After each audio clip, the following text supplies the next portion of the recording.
Donc là, on est sur les ruines de la gare de départ du téléphérique qui permettait de transporter le charbon jusqu'à Bourdoisan.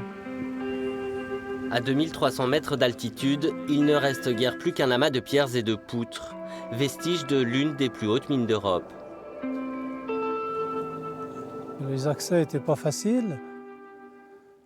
J'avais un cousin qui faisait le facteur et il montait le courrier en ski d'hiver et un peu. Des pentes aujourd'hui rendues aux skieurs, où subsistent encore quelques monticules de charbon.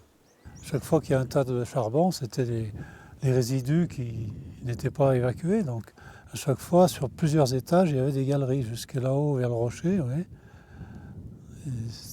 Mais bon, ça s'est tout écroulé et on ne peut plus rentrer.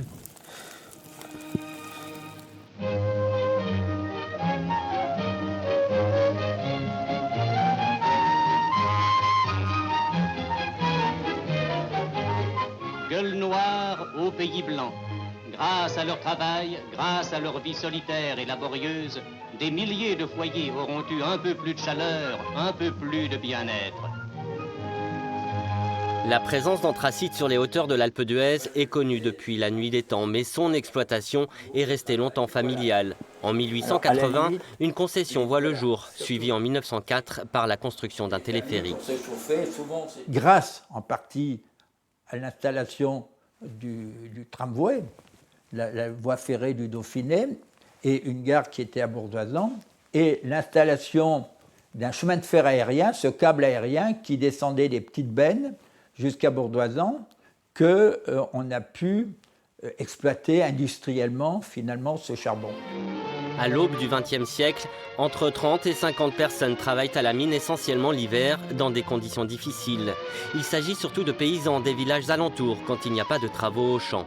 Elle a fonctionné quasiment 45 ans, de façon relativement intensive. C'était vraiment le drame qui a arrêté l'exploitation. Dans la nuit du 9 février 1950, une tragédie frappe les mineurs en plein sommeil. Gilbert Batani a alors 17 ans. Il est embauché à la mine depuis 1 an. On était couchés.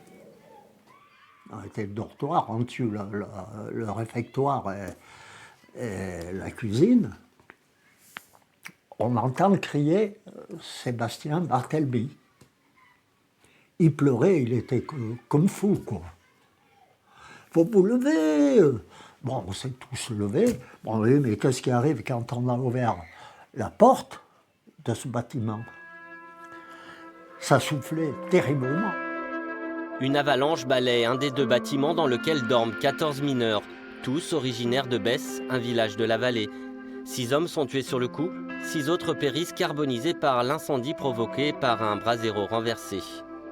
Mais on a attendu le jour et que le feu s'arrête pour approcher le bâtiment.